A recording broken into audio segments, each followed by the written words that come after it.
kind of get people to introduce themselves, but sorry, I don't think we have time. So instead, you can use the chat box to introduce yourselves and say hello to each other, maybe share where you're from. This is a kind of like an informal training. So I work with a group of leaders, and I basically told the leaders, I'm going to share a little bit. One of the leaders, I think she's here, Denise Donald, yes, she had asked me about my Swiss Chalet class, and I thought, oh, I could set up a call with Denise and tell her, but why don't I just tell everybody to tell their teams, and anyone who wants to come to hear can hear. So it's not like a super formal presentation. Don't expect some kind of on-stage PowerPoint fancy thing, but it's really me sharing my experience. Many of you know I am a demonstrator. My name's Genevieve, by the way. I'm a demonstrator. I've been a demonstrator for over 15 years, and I've had a lot of fun being a demonstrator, and I've learned a lot. And along with many other great leaders in Canada, I've had the experience of being a top performer and a multiple incentive trip earner, and have served with Stampin' Up! In various different capacities on committees and things. And just recently, in August last year, I became a demonstrator development manager with Stampin' Up! So part of my role is to support demonstrators and helping them to be successful in their business and in their journey. So I'm kind of bringing both hats into this informal chat / training because I have that experience as a demonstrator and a certain way of thinking as a demonstrator. But I'm also excited to share with you as a DDM because I want to know if something like this does support you, supports your teams, whether you want to see more of these, and then I can maybe do them a little more formally. Okay, so that's a little bit of introduction. I love it that you guys are chatting in the chat box. What I'm going to do is I'm going to just mute everyone so that the recording is clear and clean.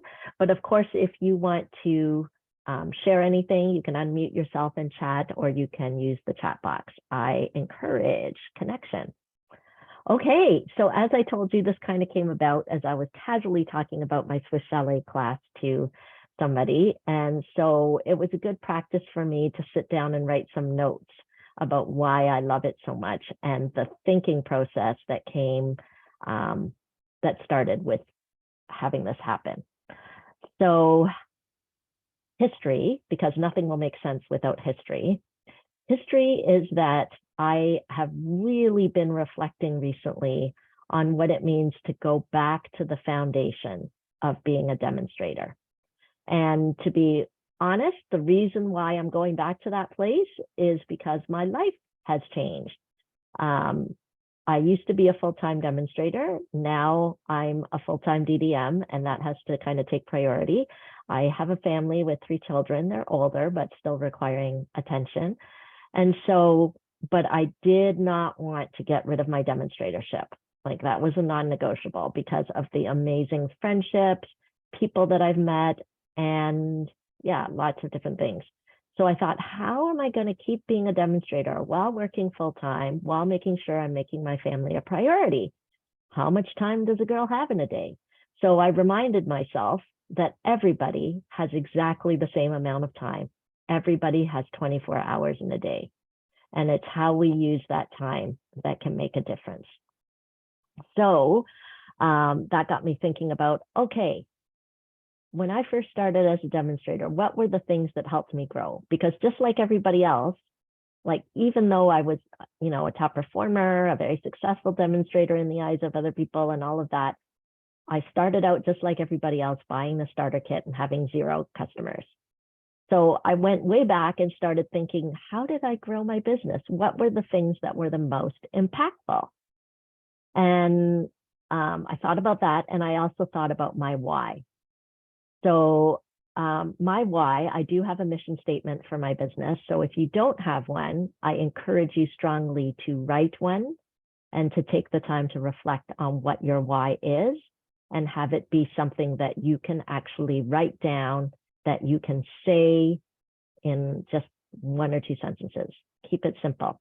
So my why is to bring joy and blessing to women through the fun and friendship of paper crafting with Stampin' Up! Well, that's how it was at first, until I realized I wanted to do more. And then I added on while earning a supplementary income. Okay, so it's sweet, it's simple. I actually made this mission statement at my 10-year mark. So now I'm up almost 16 years. So at the 10-year mark, I wrote down this mission statement: to bring joy and blessing to women through the fun and friendship of paper crafting with Stampin' Up! While earning a supplementary income.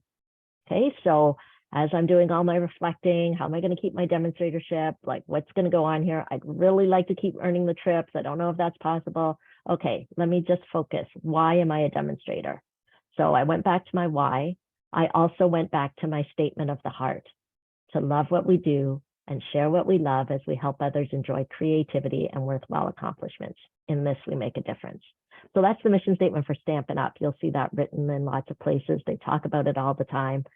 Fun fact, at office company-wide meetings, they get someone to go up and say it. It's like a game. Who's going to come up and say it this month? And so that's how much it's talked about at the home office. So I looked at those two things. I'm like, okay, I'm going to focus on those two things.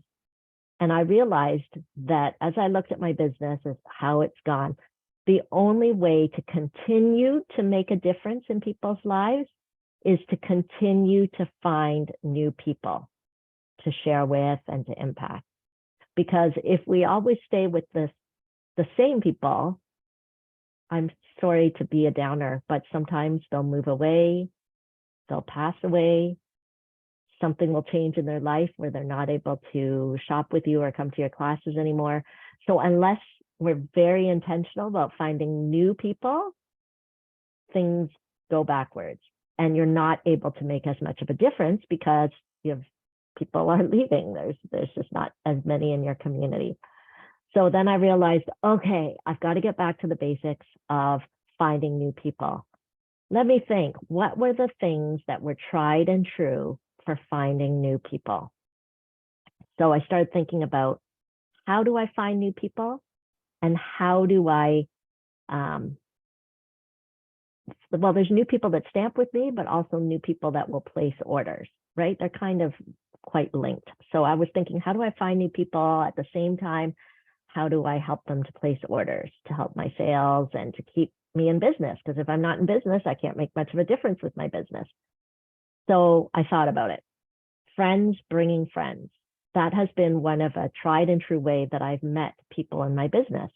And the only way that friends bring friends is if I have an event for friends to bring friends to.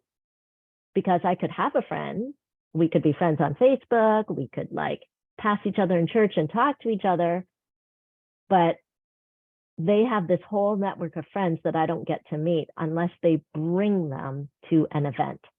So that's when I was like, aha, I need an event. I need a gathering. I need a place that people can bring a friend.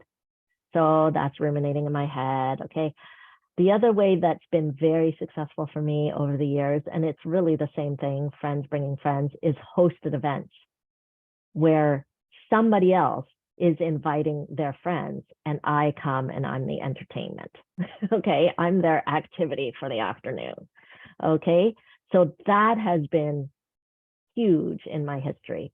And I know that how that looks, that's why I'm calling them hosted events as opposed to workshops, home parties, because maybe that can look different now, but it's the same idea. There's one person inviting a group of friends and I'm sharing stamping.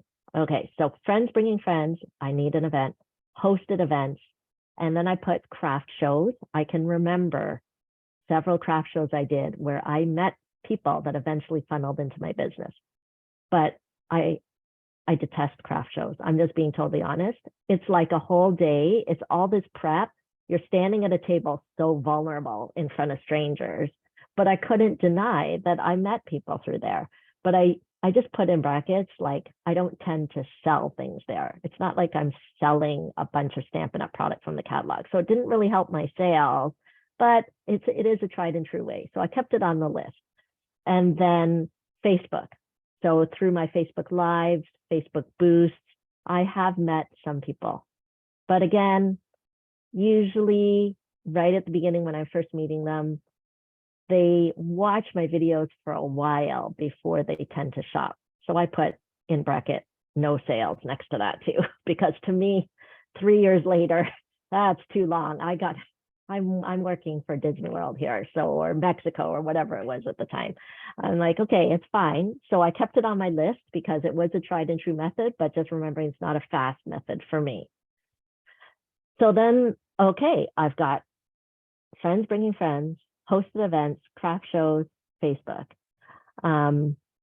So I'm just putting an addendum here. There's lots of other ways. Well, I don't know if there's lots of other ways to meet new people, but those were the ways that I was comfortable with.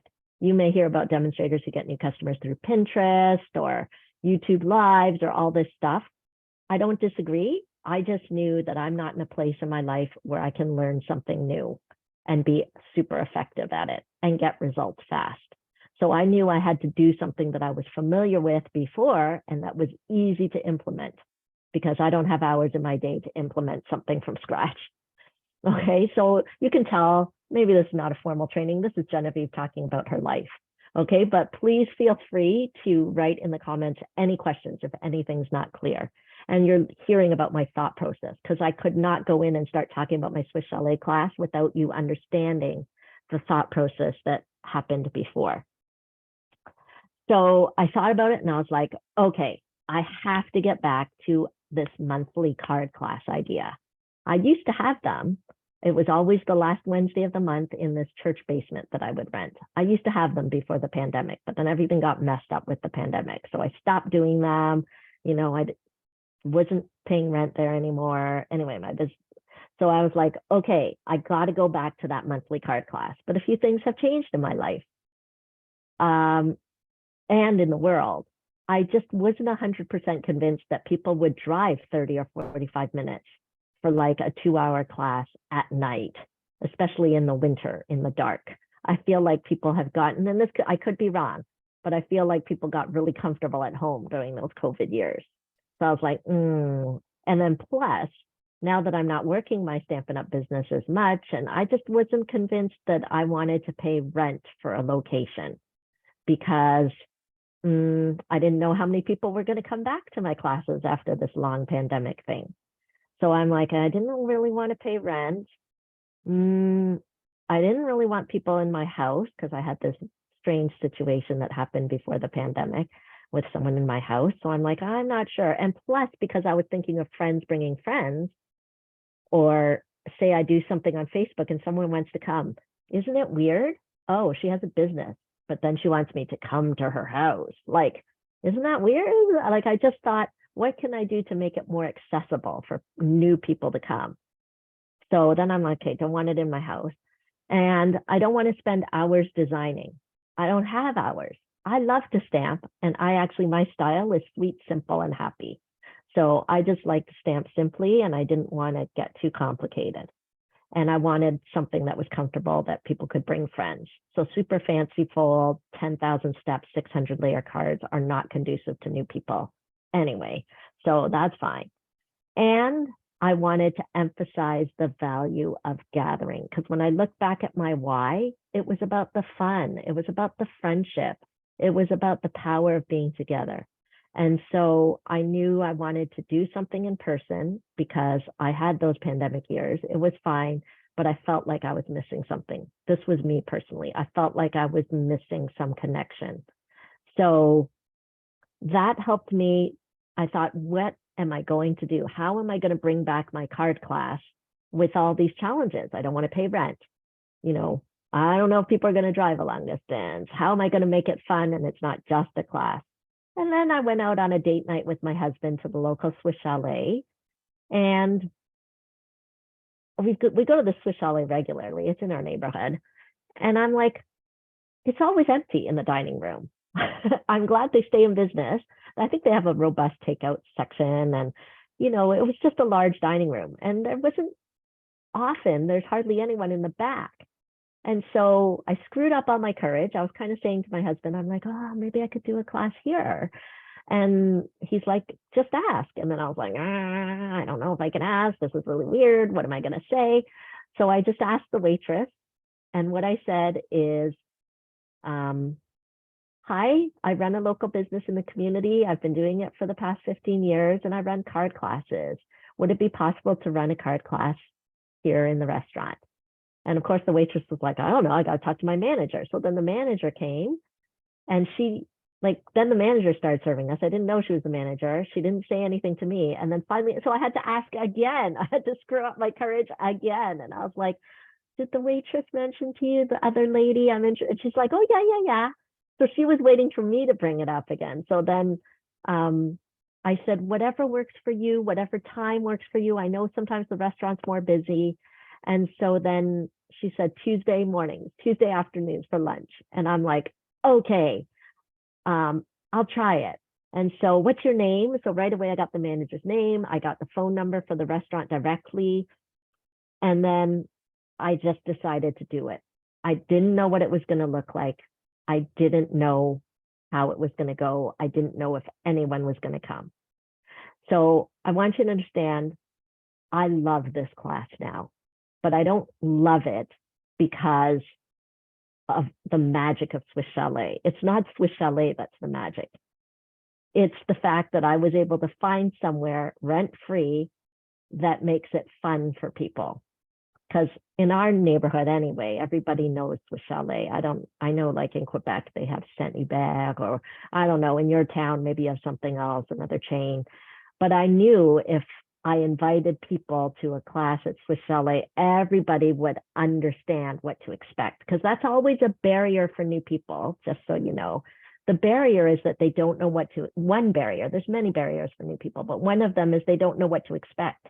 Why would someone pay or attend something that they don't know what they're going to get for it? Which is why hosted events work so well, because they know their friend. So they trust their friend, and that's why they go, right? That's how I got into Stampin' Up. I didn't want to stamp. I wasn't creative. I didn't like card making. It was literally because my friend at church was going to serve snacks and we'd hang out with the girls from church. So I thought, okay, that meets the need. So I don't want you to leave this thing thinking that Swiss Chalet is the secret. Swiss Chalet is not the secret. The secret is that you're creating an environment where people feel comfortable to go and invite their friends. So now I'm going to get into the nitty-gritty of the class, which is probably what you wanted to hear in the first place. But I felt like I couldn't give that to you without giving the background. So hopefully you're still tracking with me after all this talking. So how my class runs. So I always do it once a month, always the same time, ideally the second Tuesday of each month. And of course, things happen, like next month I'm doing a service project, so the second Tuesday doesn't work. So I'm already communicating to everyone it's the second Tuesday. I'm already communicating it's the third Tuesday in July.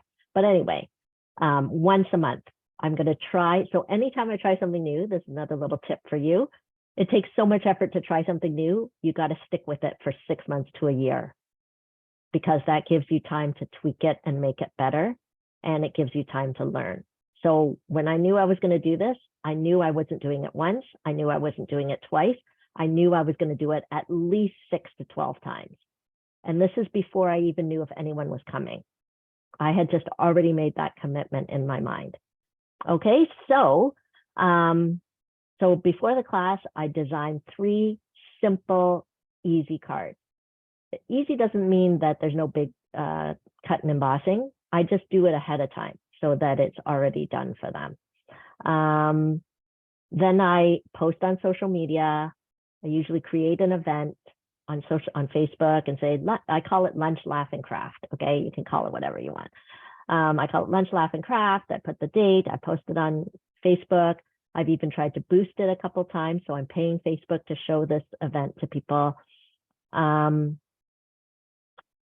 send it in an email to my email newsletter list. I give personal invitation to people. So some people who I haven't seen the whole time during the pandemic, a little text. Hi, Leslie. I miss you. Remember we used to stamp together in my basement? It's time for me to get back out into the world.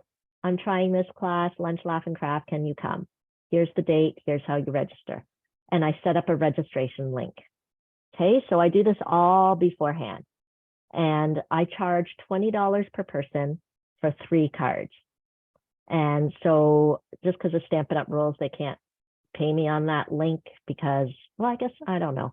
Anyway, so I have a registration link where they just register and then they tell me on that form whether they want to EMT me or whether they want me to send them an invoice, like a Square invoice. So they fill out the form and all that. I like forms because I like putting clickable links in any social media that I do, right? So that someone can take action right away. Okay, so then the week before the class, I send confirmation emails to everyone who registered, make sure they paid me the $20, and I remind them that they will get their $20 refunded if they place an order at the class, and their order has to be a minimum of $30. Okay, so basically what I'm doing is I am more than happy to give the class free with an order. But because now my life is different. Before, I never used to ask people for prepayment for my card class. I just didn't bother because it just seemed like a hassle. But now my time is too precious now.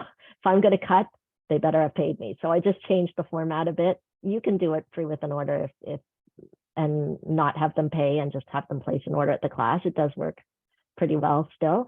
But what I did is I got them to prepay me the $20, and then week before the class, I send them an email reminding them they've registered, they've paid. Don't forget, I'll refund your $20 when you place an order. Here's something I would suggest considering ordering. And because the class is meant for new people, my goal to myself is to always have someone new, a beginner person. That's like my goal. Do you guys play games? I play mind games. So it's like a game to me. How many new people can I have come this month? So it's a game. So I usually suggest a kit, or, the designer series paper was on sale this month. So here, 2 packs of designer series paper, take a look at the link. So I put that all in the email before the class. And also people always need a reminder to come. And then at the class, I arrive about 10:45. I tell them the class starts at 11. I bring my iPad, I bring my display boards, I set up each table with grid paper, a catalog, and an order form. Okay, so I feel like demonstrators sometimes miss that whole thing. They get so focused on the projects, they forget about the ordering part, or they don't. So I've always found this to be very helpful at any of my events. Catalog, order form, catalog, order form. It doesn't matter if everybody coming is avid, and although the Lunch, Laugh, and Craft is not for the avid people, but avid people still come because they like lunch, they like chicken lunch, they like socializing while they craft, they still come. So everybody gets a catalog and order form. It's like a subtle message. You're here, you're gonna shop, please shop. Here's the catalog, here is the order form. At each table at the Swiss Chalet, I put about 2 to 3 people. The tables are not big at the Swiss Chalet, so that's what I do. And I start on time. I always give an introduction. Welcome to Lunch, Laugh, and Craft. I'm so happy you're here. We all need a break from the stress of life. I can't wait to enjoy this class with you. Here's some things to know.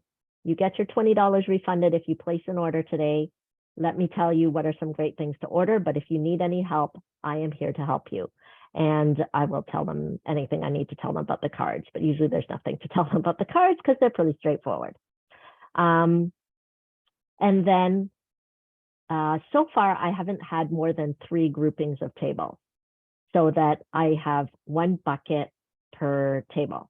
And in the bucket is the stamp, the ink, and clipped onto the bucket is the card. And so then they start, and then I just rotate the buckets. So I don't sit down the whole Lunch, Laugh, and Craft. I am moving the buckets. I am opening the punch. I am cleaning the dimensional backings off their table. I am talking to the ladies, asking them how was their daughter's wedding last weekend. I am chatting. I'm working the back of the Swiss Chalet. Okay. And especially if anybody is new who has never stamped before, I stand next to them. Okay. I am frequently near them because the ones that know how to stamp, that used to come to my card classes, they're fine. They know exactly what they're doing. It's the ones who are new, and the whole point of this class is new. So I want them to have a good experience. So I stand nearby. I tell them a little bit about the product as I'm handing it to them. One lady, she was brand new. She'd never stamped before. Her friend brought her. I literally said, I would love for you to come back again. I can tell you're really enjoying this. She's like, this is great. And I'm like, you know what? I want you to get the class free today. Let me help with your order form. You just keep stamping, you keep creating, and we'll just talk. And I start filling out her order form. So if you're planning to come next time, I think a seal adhesive would be perfect, and a bone folder. And I said, don't worry, we can cross off anything off this list. I'm just going to list on here what might be really helpful for you so that when you come next time, you'll be prepared. So I do ask everyone to bring their adhesives, but if they're new, like I always say at the end of the email, if this is your first time, don't even worry. You probably don't know what these words mean. Don't worry about it. And I bring one for them to use for their first time. But their first order is always stuff like that. So I'm working the room, writing up orders. And then when everyone's on the last card, I just tell the waitress to come. I wish the waitress would take more initiative. She's very sweet, but I think the whole time she's so nervous to bother us. But I'm like, I got to get back to work. So I'm trying to train the waitress to just come around 12 o'clock to start taking the orders. But I don't know, up until now, I've had to go find her in the kitchen and be like, hello, please come take our orders, because they're still stamping. But I want her to get the orders so as soon as they're done stamping, they can eat, right? Yeah, so that's what happens. And by the way, in my marketing, I always say lunch purchase is required to participate in the card making, so that there's no confusion. I don't want people to come and make the cards and not order lunch, because that's not fair to the restaurant, who is a business themselves. So I guess that's it. Nobody's asking questions, so I'm going to keep talking. So then as they're eating, I kind of eat, chat with them a bit, but I'm checking, has everyone placed their order? Who hasn't placed an order? And I go and I make sure they understand that they can get their class free if they place an order. So some of the avid people sometimes do not order. And some people from I don't think anyone from my team has come, but before, it wouldn't be unusual for someone from my team to come to my monthly card class. And so I understand why they're paying the flat 20, and that's fine. But I still always feel it's a better deal to order. And it's very clear that I feel it's a better deal to order. So I just help them fill out their orders, and then that's it. And I'm out of there by 1 o'clock because I got to get home and work somewhere. So that is my Swiss Chalet class. In the chat, ask me questions. I see a question from Lisa. I will answer that. I will summarize a couple of things. I'm going to share a couple of stories so that it just becomes more real to you. Is 2 new people that I've never known and never stamped with before came to my lunch last and craft on 2 different months. And they both came through Facebook boosting. Bizarre, right? They literally lived in Markham, like I boosted to my town, and they came, which I think is a miracle, because they don't know me from Adam. I could be a swindler. But anyway, they came. So that was a win. Both of them shopped in the class because, as you can see, I set it up that shopping is a thing. So they both shopped. One bought a kit. The other one bought the seal adhesive bone folder, the whole basic thing that I encourage. And then they ghosted me. It's like I've never heard from them again. One of them was so excited. She even booked a party date with me. Like, she was so excited at the Swiss Chalet. I don't know what happened. She went home and forgot about the fun, I guess, and then basically didn't talk to me again. Like, I mean, I had to drop her order off to her. So that was the last thing. And she wasn't even home. I like hung it on her. It was very strange. But I think this happens when they don't know you from Adam. So we had a nice time there, but maybe stranger danger. I don't know. The other one bought a kit, but I haven't heard from her again. But both of them are on my email newsletter list. And I have seen one of them click through. Like, I use MailChimp, so you can see who clicks. So you never know. That might turn into something 3 years from now, but so that's a win. And 2 people who are part of my regular, part of my regular crowd, brought friends new to me that I had never met before. One of them was clearly experienced with stamping, because when she placed her order, it was a larger order. It was like $80 or $90, and it had dies in it and whatever. So I don't know what her story is, but I was happy that she came, and I've since called her, and she's very happy. We seem to be getting along. And she just said she's busy in the summer. I think she golfs a lot, but she said, maybe I'll come again. So she's on my newsletter list. The other one has come to another event. She came to another event and has come to 3 lunch, laugh, and crafts. So of course, this month she got a join folder from me. So I started in February, March, April, May, June. So maybe I've done it 5 times. Maybe I started in March. Anyway, 4 or 5 times I've done this. Takeaways: have a system for funneling in new people. I always recommend some kind of class or event. Make sure the structure and pricing of your class encourages ordering. Think, but don't think too hard that it prevents you from starting. Because I didn't have all the answers. I just started. Okay, so let me answer questions and then I'll open the floor. Lisa's asking, what's the best way to word a host so that she'll invite people and I'll charge them for the card class? I think I just usually say invite your friends over, or I call it a private class. So I still use the word host, but I call it a private class. And I just say, we can do it anywhere. We can do it at your place, at my place, you know, but you invite the friends. And then what I do is I give them wording. Oh, actually, I booked one yesterday. Okay, so you can't let too many days pass. You can't let too many hours pass between the booking the date and the follow-up. So what I should be doing right now with the one I booked yesterday, I email her, I thank her for being willing to invite her friends over for this private class. And then I give her wording. So I say, copy and paste this, please email all your friends. And so I have set wording. I've used it for years. Something like, I don't know, I can't wait to invite you to a card making class. We'll have fun and have snacks together. And the demonstrator will prepare everything for us. Please RSVP so I know if you're coming, and the cost of the class is $20, whatever. I have some set wording. So I just copy and paste and put their name and their date and whatever. And so right away, they're supposed to take action and at least copy and paste. Sometimes I've created a little graphic that they can text their friends to. So I hope that helps, Lisa. Does that help? Okay. Next question. Jen is asking, does the restaurant advertise for you? Not yet. I'm trying to build a relationship with this manager lady. She's very sweet, but very quiet. So I got her to stamp once. I'm like, you got to try it. So I made the waitress stamp when it wasn't busy, like stamp 1 card. Like, I feel like you have to try it. And I've given her cards with free class passes inside. Because I'm like, oh, if anyone comes into the restaurant while I'm doing my class at the back and they ask what I'm doing, feel free to give them one. But I don't know if she ever did that. So I stopped giving her cards with free classes in them. But I'm going to think, like, it's all about thinking. I'm going to find a way that the restaurant can help me. I just haven't quite figured it out yet. Because I was like, is it too forward to make a flyer? Because they have like their little table with the dessert little sign. Can I give them a sign to put on the table with a QR code to register for Lunch, Laugh, and Craft? I mean, I don't know. So I want to get to that part. We haven't gotten there yet. Any other questions? Comments? Was it clear? Okay. Okay.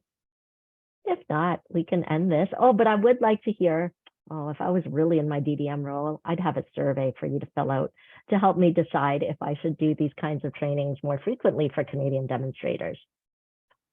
Oh, yes. Everyone asks that. Everyone is unbelievable about how you can make cards and have lunch in 2 hours. You know what? It's totally doable if you prep everything in advance and if you work the room and keep it moving. So many times demonstrators forget that this is our job to help make it easy for them. And this is the best thing that it's not, it used to be when I was renting the hall. Oh, this is another reason why I love the Swiss Chalet. Because when I used to rent the hall or they come to my house, some people come to your classes, not for the cards. They're coming for the friendship, and they talk with their friends, and it's beautiful. And they're talking and they make friends in your class and they start exchanging pictures and whatever they're doing. and I have to wait for them to be done before I can lock up the church basement. But now I'm like, I got to go back to work. Enjoy. You guys should order dessert. And I pack up all my stuff and I leave, and they can stay at the Swiss Chalet. So not that I don't want to talk to them. Obviously I do. But, you know, sometimes as a demonstrator, you've got a lot of things going on. And yeah.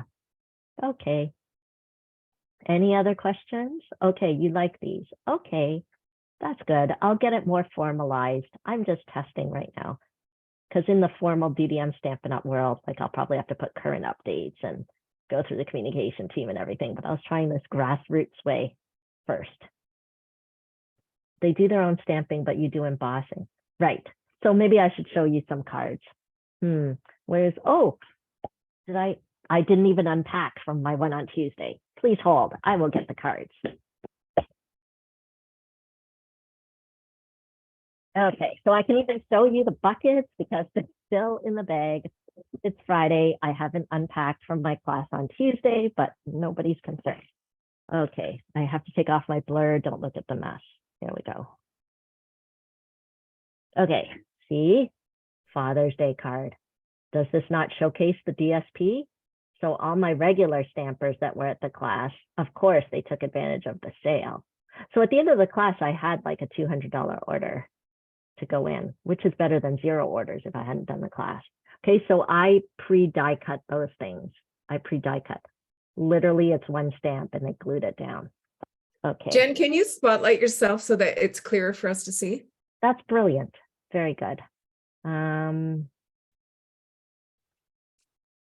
Is that better? Yes, thank you. Yeah. Oh, Okay. perfect. Yeah. Yep. Okay, so that was card number 1. So just so you can see in my bucket here, I already mounted the stamp for them. And then I put the ink pad, and then this thing clips on. I think you get them from Amazon. Right. So those are the buckets I pass around. Okay, this card, I wouldn't recommend it, but anyway, I did it anyway. I saw it on the incentive trip on the display board. So they stamp on the circles. I pre-punched all the circles for them. It caused some stress to a new person. But remember I told you, I stood right next to her. I stood next to her. Okay, so then I told them, just glue on the circles and then cut the edge. It's fine. Okay, and then the third one, this one. I'm still trying to get my people to get on to these new in colors. Anyway, so again, one stamp, that's it. Okay, that's it. Oh, very fun. Okay, Nancy said she did book a restaurant since I last talked to her. That's cool. Very fun. So, but just so you know, right? It doesn't have to be a restaurant. Some people do it in coffee shops. So, do they stamp the inside? No. I mean, they could, but it's not like I talk about it a lot because I have to go back to work at 1 o'clock. So, but they can. I encourage them to stamp at home and keep the fun going, but they could. Any other questions?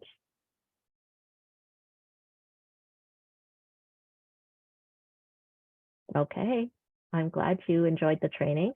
So something that I offer to all Canadian demonstrators, especially if you're silver or above, is, you know, if you want to have like a partnering call, if there's a challenge you're going through and you want to talk it through, I am happy to provide support. So that goes for my Team Stick girls. I hope they don't feel abandoned since I started this new job. I think they're afraid to reach out to me because I'm so busy, so don't be afraid. Okay. Have a great day. This will be recorded. I don't know who I'm sending it to. I'll send it to the leaders that I work with regularly, and they can transmit it through their teams. But obviously, I'll have the recording. So if anyone asks me for it, I'll have it. Thanks, guys. Thank you. You're welcome. You're welcome, Lisa. See you later. Bye.